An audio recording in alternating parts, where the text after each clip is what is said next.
রাজধানী বনানীতে সড়ক দুর্ঘটনায় পোশাক শ্রমিক নিহতের ঘটনায় সড়ক অবরোধ করে বিক্ষোভ করছেন তার সহকর্মীরা। এতে বন্ধ হয়ে গেছে যান চলাচল। ভোর 6টার দিকে বনানী চেয়ারম্যান বাড়ি এলাকায় এই দুর্ঘটনা ঘটে। বনানী থানার ওসি রাসেল সরকার জানান, রাস্তা পারাপারের সময় দুর্ঘটনায় পোশাক শ্রমিকের মৃত্যু হয়। নিহতের নাম মিনারা আক্তার।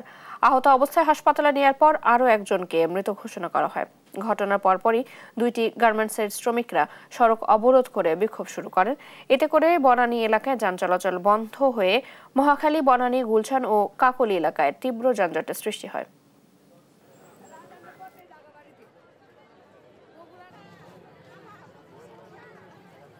মেয়েটা আমরা পিছে আসতেছি, ওইরকম থামাইছে, থামাই নাই, মেয়েটারে দাঁড় করাইয়া মাইরে দিয়ে আবার গেছে। সাথে সাথে আমাদের চোখের সামনে যদি একটা মানুষ মারা যায় কেমন লাগে? আপনার চোখের সামনে যদি একটা মানুষ মারা যায় আপনার কেমন লাগে? ট্রেনের এই সাইডটাই মানে যখন পার হতে লাগছে না, দুটা মেয়ে আর একটা ছেলে, ওই সময় অ্যাক্সিডেন্ট হয়েছে।